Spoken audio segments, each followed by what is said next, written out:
Footage that appeared on September 6, 2024, via the YouTube channel Drizzy Edits, captured kick streamer Shuvi alongside several companions as their live-streamed exploration of a derelict prison rapidly spiraled into a chaotic and genuinely dangerous ordeal.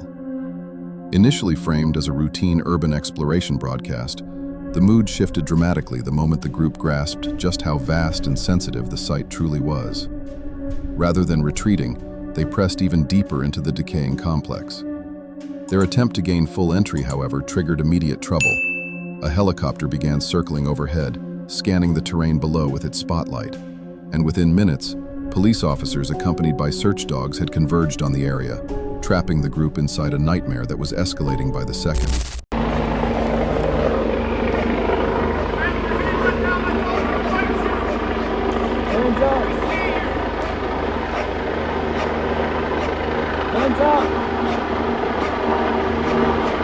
Don't send the dogs!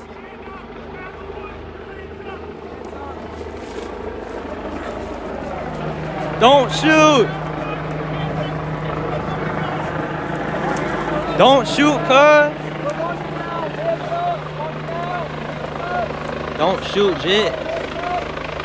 The instant law enforcement became involved, the group's exploration transformed from a casual urban adventure into a frantic, desperate bid to escape, as the chilling realization dawned on them that their every movement was being tracked in real time. The operation bore all the unmistakable signs of a carefully coordinated response, almost as if the authorities had been lying in wait, actively monitoring the premises for trespassers long before the group ever triggered the alarm.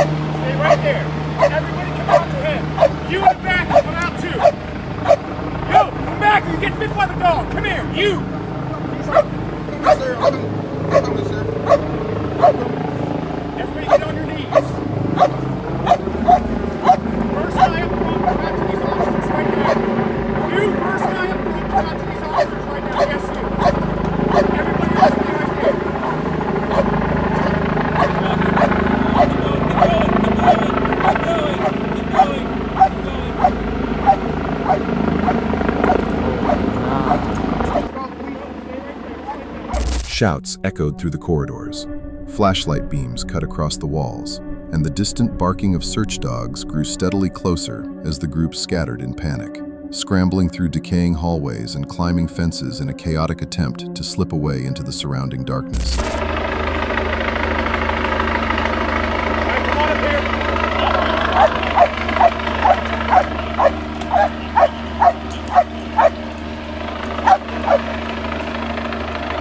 What's in your hands?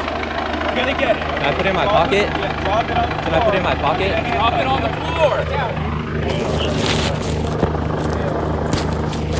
Alright, come up to that. We're not gonna leave it back here, so don't worry,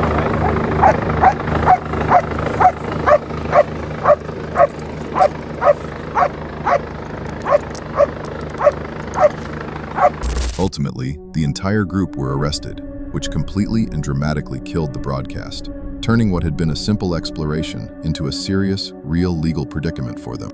The second case shifts to November 26, 2023, when the YouTube channel Ghost Theory ventured inside an abandoned bungalow that felt far more like a moment frozen in time than simply a neglected building. Its exterior appeared weathered but still whole, creating the eerie impression that whoever lived there had only just stepped away. Once inside, that sensation only deepened. The room sat largely undisturbed, with personal belongings resting exactly where they'd been left on the day Ron, the former occupant, last called it home. Oh yeah. Tax disc from a car from 2008, but it's like I say, it's got like kind of old children's toys, and this is actually a remote control tank. Oh, that'd be amazing if that still works. And what year is that from? They actually made it out of metal as well. Wow. I mean, that shows how old that is. These books look like they've been set up for urban exploring, but what's in here? Or is that the lid for that? Yeah. It's not an abandoned house without a Singer sewing machine, is it? No. We get them in so many. Cover that up. There's some stuff over there as well. There's lots of baby pictures, like old baby pictures, well, as in the pictures are of babies that are now old pictures, not old babies. Venturing further into the property, the creeping sense of unease intensified with every step. Family photographs still gazed out from dusty shelves, household items rested untouched in their familiar places, and the scattered traces of an ordinary life lingered heavily in the silence, carrying a strangely intimate weight that made it feel as though the house had never truly accepted Ron's departure, still clinging tightly to its former occupant. Oh wow, that is creepy. I mean, clearly the main bedroom before the gentleman was moved into the living room for care. Yeah. Oh look, I mean, old trunks. You've got these pictures as well. They actually seem very religious, and on that one especially. Wonder if there's one behind it that. Yeah. Okay. So I wonder if they were religious. Yeah. What's that noise? Other than the M42 out there.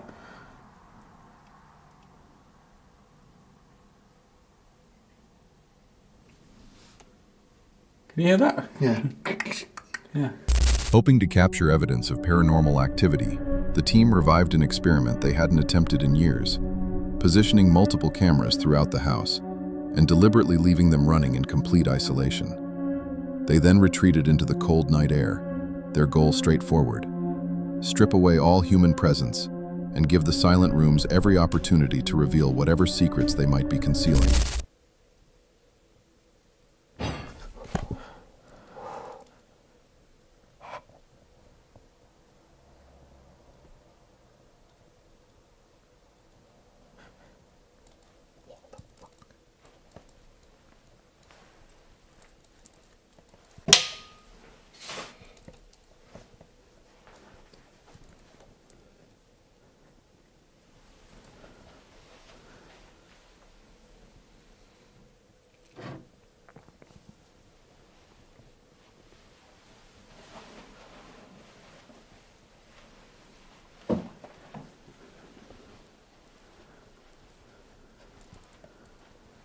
What even the hell makes a sound that loud?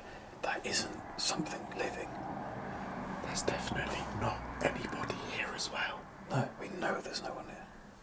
And no one can come in either. I mean, it was like... Fuck, I don't like being out here on my own. I'm getting screaming house vibes. Yeah, I know, that gives me chills. Yeah. If that door now doesn't open... We're safe. Oh, well, why does it smell so different in here now? Oh, doesn't it? yeah. Oh, that's musky. It smells like sweat and... It's That's warm. really odd. It's warm in here. Yeah. Like, we've been sat in here for a long time as well, and that did not... Well, one, it hasn't been caused by us, and two... Huddled outside in the cold night air, the team was startled when a sudden, sharp, metallic crash erupted from inside the bungalow, its echo reverberating through the empty rooms with enough force to instantly unsettle them. With no way to see what had caused the disturbance, their anxiety spiked as they waited in the darkness, imagining what could possibly be moving inside a supposedly vacant house. When they eventually went back in and pulled up the footage, they discovered that one of the cameras they'd carefully balanced on a door handle had tumbled to the floor. The suddenness of the fall initially seemed too perfectly timed to be random, sparking immediate whispers of poltergeist activity among the group. But a closer frame-by-frame review told a more mundane story. The camera had simply wobbled, tipped forward, and dropped, its fall nothing more than an ordinary loss of balance. What the fuck was that?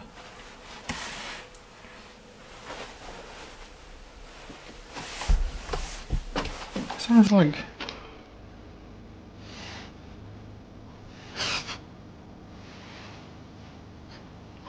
What? I'm not fucking moving. What do you mean not moving? Look at the camera. Camera. Oh, fuck. It fucking fell. Fuck off.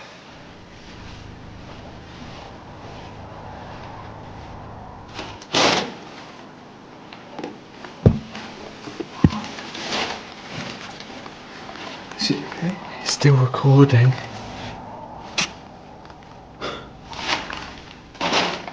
Should we play it back? Yeah.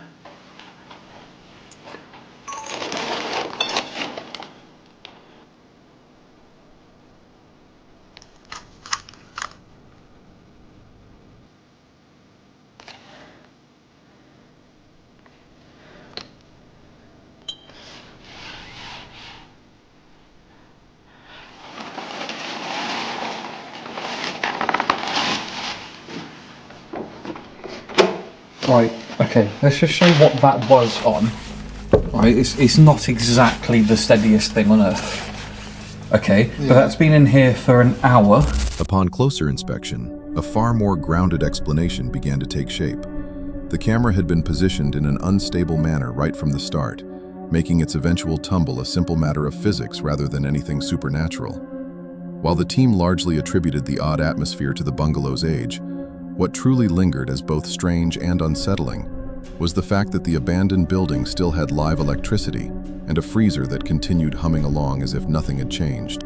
A Halloween night livestream on November 1st, 2025 saw Exploring with Bear enter a colossal abandoned building swallowed by near-total darkness, instantly creating a deeply tense and foreboding atmosphere. From his very first step inside, the silence was regularly broken by distant, jarring banging noises and the clear, echoing sound of footsteps rising from the dark floors below, leaving the unsettling feeling that he was far from alone in that decaying, lightless maze. This could have been a really stupid idea.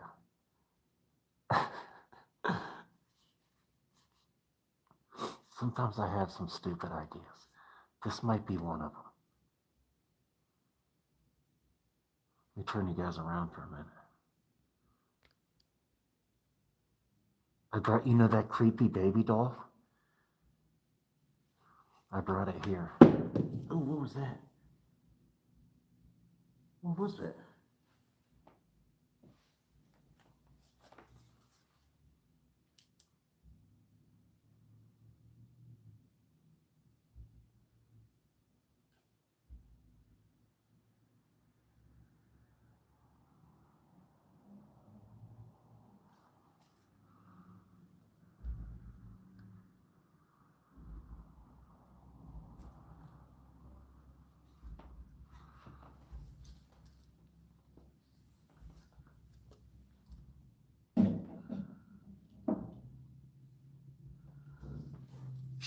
Did you freaking hear that?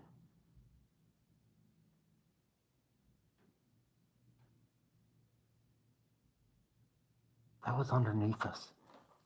As he crept across the upper floors, every groan and creak of the decaying building appeared to respond directly to his movements, making it increasingly difficult for the explorer to maintain his composure.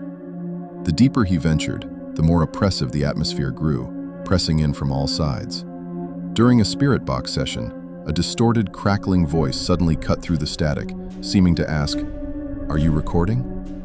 The question hung in the air for only a heartbeat before a thunderous, unexplained crash violently shook the entire structure, sending shockwaves of panic through the darkness. It's a little not right.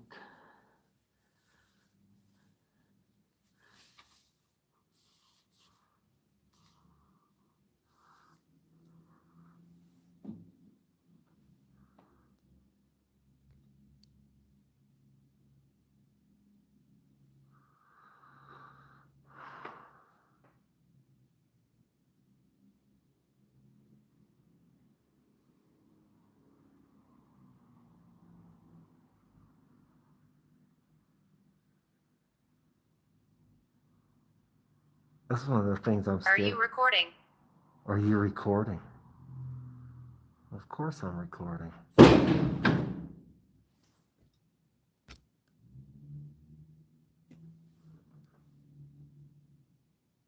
Oh, I know you guys heard that.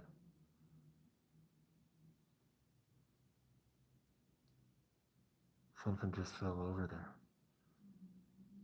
I know you guys heard that right after it said, "Are you recording?" Oh my goodness. It just said, "Are you recording?" and then something fell over. A visible jolt of fear shot through Bear as the crash's timing completely shattered his already tenuous sense of control over the space. From that point, the abandoned building ceased to feel like a lifeless ruin, and instead became something far more disturbing. A place actively responding to his presence, its creaks and groans feeling like deliberate reactions. Tension surged again when Bear decided to attempt a dangerous climb toward the roof to scan the city skyline. But even as he ascended, focus eluded him entirely. The structure groaned and shifted beneath his weight, unnervingly unsteady, and he was plagued by the constant, chilling possibility that he might stumble directly into someone, or something, still lurking deep within those dark corridors.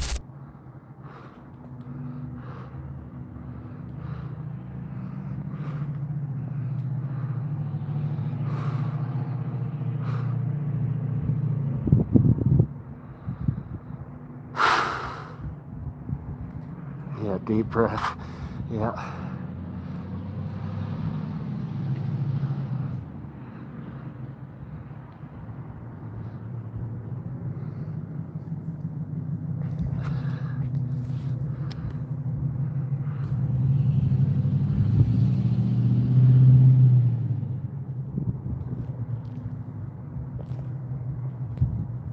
The investigation gradually morphed into a losing battle against escalating dread and physical distress, with Bear's anxiety intensifying throughout the night, accompanied by waves of nausea and a constant gnawing fear, fueled by reports of a hostile individual known to patrol the area swinging a baseball bat.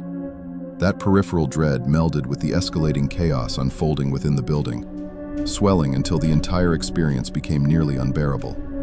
The final straw landed during a subsequent spirit box session, when the device crackled to life with aggressive, profane words aimed directly at him, shattering whatever fragile composure he had left. That's one of the things I'm scared. Are you recording? Are you recording? Of course I'm recording.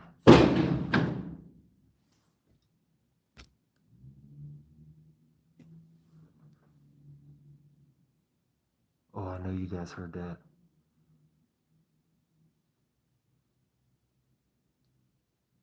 Something just fell over there. I know you guys heard that right after it said, "Are you recording?" Oh my goodness. It just said, "Are you recording?" and then something fell over.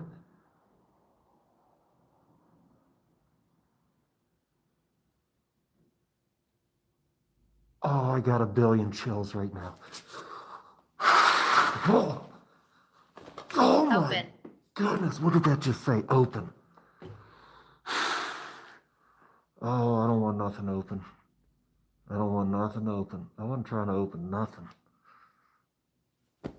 Oh my goodness. Relative. Are you recording? And then, oh, what was that? I protect this place. I protect this place, it says. Oh my goodness.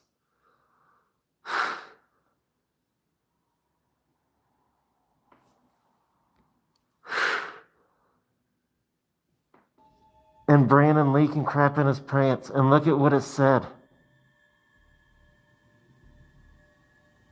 No, get out. Listen, movement. There's just movement in here at the same time it said that. With the unsettling noises still echoing through the dark halls, and his conviction deepening that he was far from alone, Bear hastily gathered his scattered equipment, abandoning the remainder of the investigation as raw panic surged through him and drove him to flee the building without looking back. A chilly December day in 2018 saw YouTube creator Dan heading back to an abandoned house in Cheshire, his thoughts entirely consumed by a specific patch of wall that had previously produced eerie, unexplainable responses during a spirit box session. That earlier investigation had been marked by the device crackling with apparent answers when questioned about something hidden inside the wall, and a subsequent search had even uncovered a small knitted doll wedged tightly between the bricks. The tiny, unsettling figure, deliberately placed or not, only deepened the mystery. Now, curiosity fully reignited, Dan returned to dig deeper, determined to discover whether the wall was guarding any further secrets, or if the doll was the only chilling surprise it would ever release. driven by a fresh surge of anticipation. And with High Times Exploring, and we are going to go through that wall and find out once and for all what is there. I mean, at first I was like, stupid. Let's just going to have a bit of fun filming this. Next minute, we're pulling fabric out the wall. We pull an old knitted Santa out the wall, and then weird stuff comes through on the spirit box. I know a lot of you guys, you just like, you know, you can't really believe in it that well, and you know what, I don't blame you, because it is very hard to believe. Despite his lingering doubts about paranormal explanations, the bizarre find was sufficient to persuade him that the wall deserved closer scrutiny. Determined to uncover whatever secrets might be hidden behind it, Dan and his crew began the meticulous task of chipping away at the weathered bricks, slowly dismantling the barrier to reveal what lay beyond. You know, bring the sledgehammer, bring the sledgehammer. Well, the problem is I'm going to take you, just show you a little bit of the house right now. Just this bit here. This bit, all the wall is completely bored, right? Underneath here, can you shine a light in here, Wheatman? Inside here, you can see the old thatched... When will you get his light working? The old thatched roof. It used to be a thatched roof. Look at that. Inside there, and they've just put this metal sheeting roof over the top of it. It was just once a thatched roof, so you can tell how old this place actually is. And I'm worried if we hit that with a sledgehammer, if I put my weight and power in... What did I say? I said to her out there, I felt something poke me, and then I've just heard her giggle behind me, but then turn around and didn't giggle. That's why I pulled her to turn around and pull the face, because I thought you were laughing at me with torch. None of us spoke to you. No, you was when I was out there, weren't I? Something poked me here when I was just stood there. Right, so, yeah, the reason why we don't want to bring a sledgehammer is because I'm worried about bringing the whole house down. It's falling to bits. The roof that we're stood on, not this roof in particular, this roof looks okay from down below, but this roof here is literally like that. It's like a banana from underneath. I'll you try only and have show to you. look at this bit from where it's come in here. Yeah.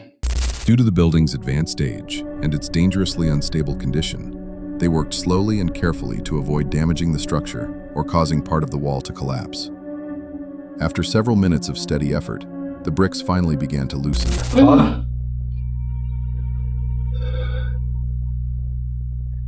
Hold up. Do me a favor. Keep that brick there. Don't break it anymore. Work lower.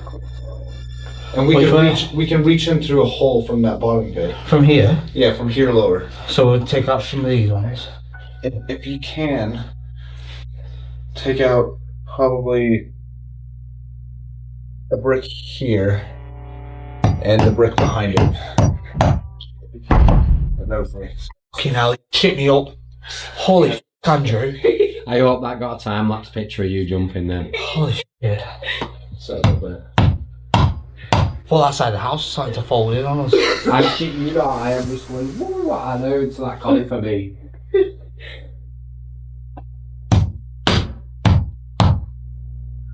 Alright. By the looks of it.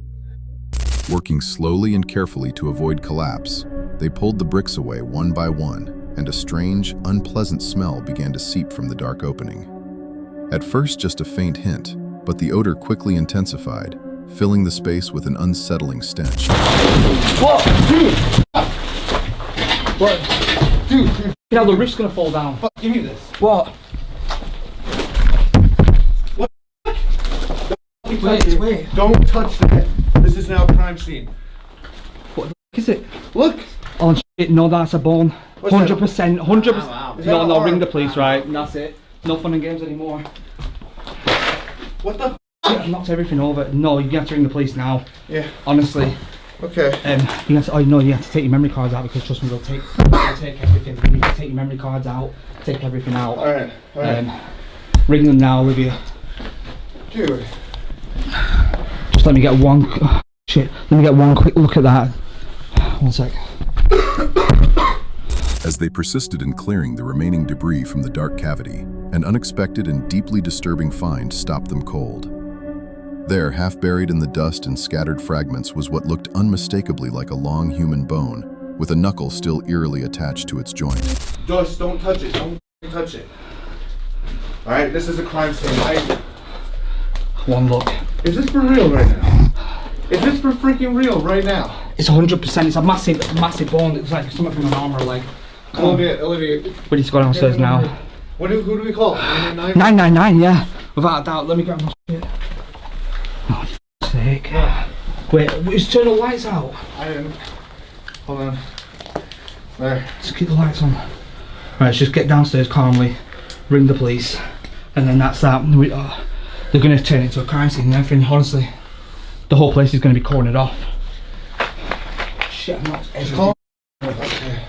And, just call. The moment that bone emerged from the debris, the entire atmosphere of the investigation shifted from curious exploration to something far graver and deeply unsettling.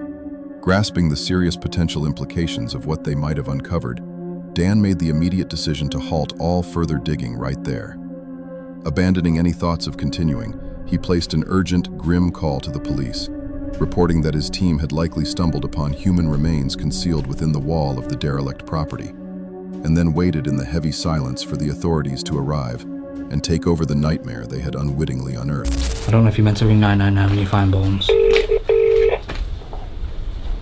Thank you for calling 101. To be connected to Cheshire Police, press 1, or for West Mercia Police, press 2.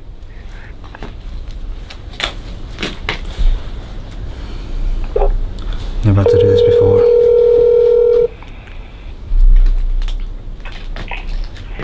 Cheshire Police.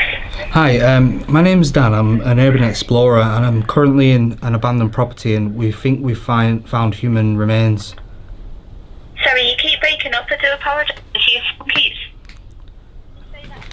Hi, my name's Dan. I'm an urban explorer and I'm currently in an abandoned location in Cheshire, I think it is, and we think we found human remains. Right, okay. Whereabouts are you? 1 minute, I'll just check my map. Okay, and you've just come across what, sorry? Human bones. We believe to be a human bone.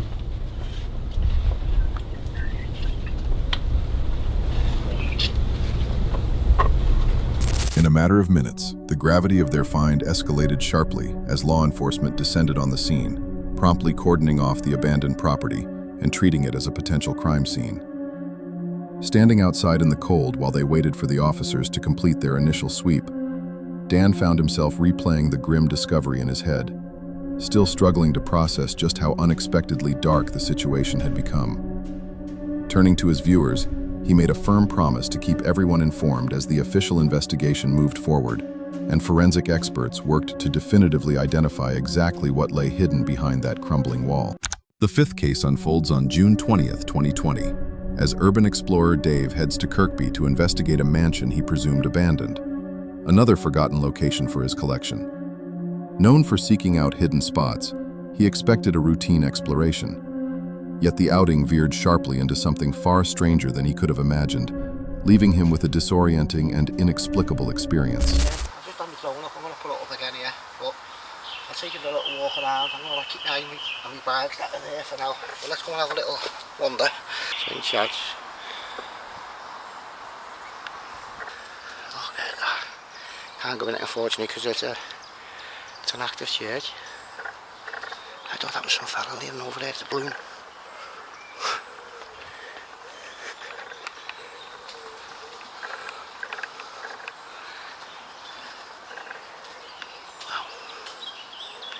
Sun's really bright today.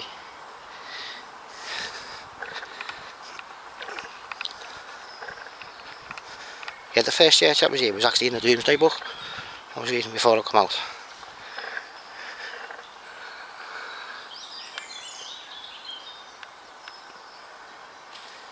What Dave had initially assumed to be a mansion turned out to be something entirely different. A forsaken old church, standing in the melancholy embrace of an overgrown cemetery. For a time, the visit proceeded uneventfully. Dave circled the crumbling exterior, studying the weathered stonework and the silent, leaning headstones scattered throughout the adjacent graveyard. Eventually, his curiosity pulled him beyond the main building and into a wooded area that had, over many years, crept steadily forward to reclaim the land. Pushing his way along the near-vanished trails, the vegetation growing denser with every step, he came upon another structure, its decaying silhouette barely visible beneath thick layers of ivy and moss. The ruin was total. Large sections of the roof had collapsed inward, and the room that had probably once served as a kitchen had fallen into absolute decay. reduced to fractured walls, scattered rubble, and beams of wood so rotted they threatened to crumble at the slightest touch. The whole scene saturated with a profound, heavy silence. Little building there, look at that. And here, house. But it looks pretty much all boarded up. Let's have a look at this one here. No curtains.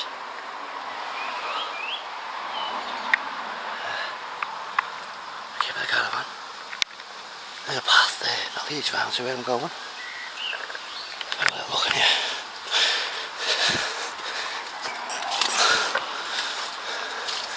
Yeah, I can get in it. I need my light. I'm in a little house, but it's really dodgy. I mean, look at the kip of it. Oh, just put my light down. Look at the floors there. So there's got to be a basement of some sort. There's no floor gone on that. That's been the kitchen, you can see the tile. Something through there as well.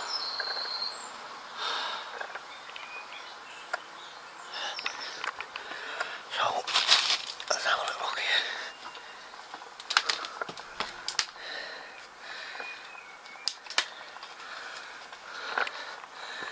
No, look at the hole in the floor there, look.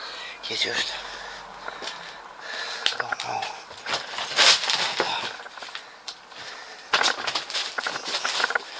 It's on brick, I'm on brick there, so... Wow! This place is out there. The old couch. Wow. Look at that sign on the ornament on the wall. And there, see?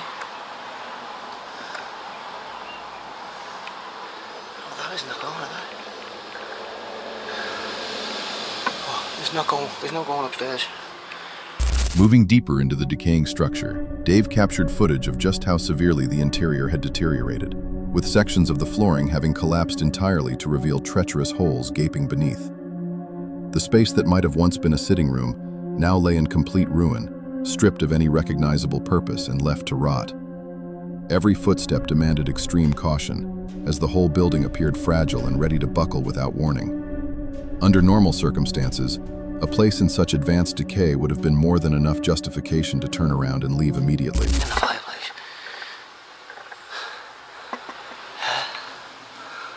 That's where the stairs have been. Since you put a pole there.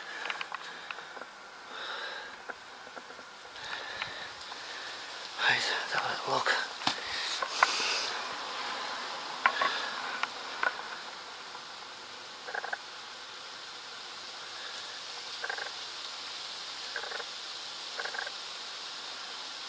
Oh, took a few photos. I think in there. The champagne glasses all over the wall. Right. I just don't know what to do. There's no way to fall because it's just bottom. That's been the front door. Yeah. There's the front door. Floors are not good. Everything's just wonky.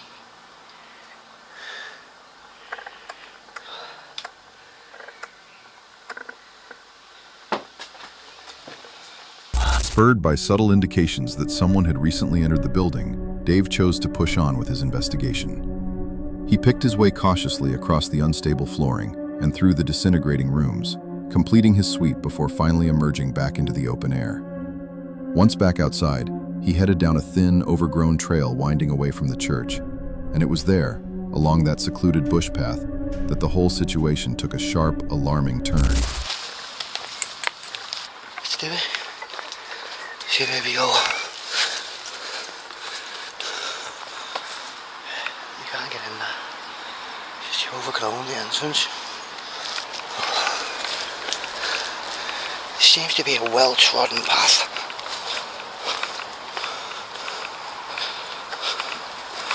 Maybe people walk the dogs up here. You alright, mate? You alright, mate? Yeah, fine. How come you sitting here like this? Alright, right. Can you get up there, can you? Huh? Can you get up there? Is it all blocked off? Yeah, it's totally blocked off. Oh shit, I'll have to go around the side then. Alright, mate.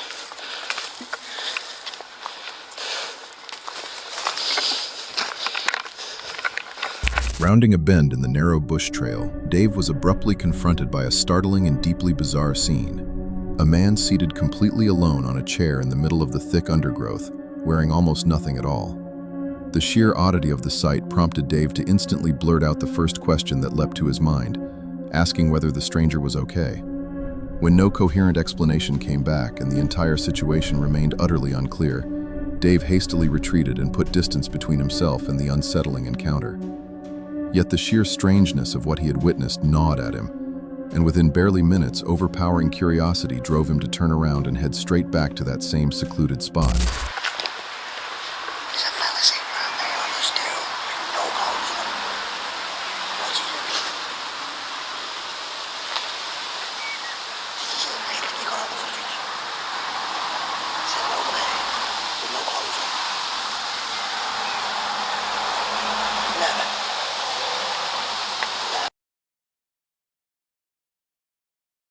Returning to the spot a few minutes later, he discovered the man had vanished, leaving only the solitary chair behind.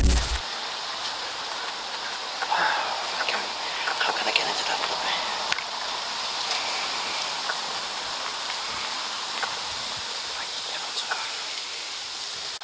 Right, he's just walked out. He put a clean top on some sort. I'm going to go and have a look over here. There he was. What the flicking hell was he doing? Why would you just sit off of a stool? I've seen some things, but that's got to be the weirdest one I have ever seen. He was just sitting there. I'm not going near that seat. Right. Deeply shaken by the inexplicable encounter, Dave refused to simply ignore it.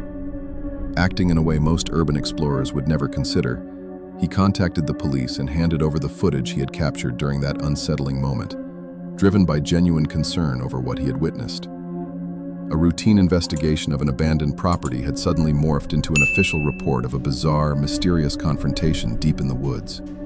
The whole situation forces a sobering reflection on how any of us would respond if faced with something so strange, turning a moment of simple curiosity into one of unexpected moral weight.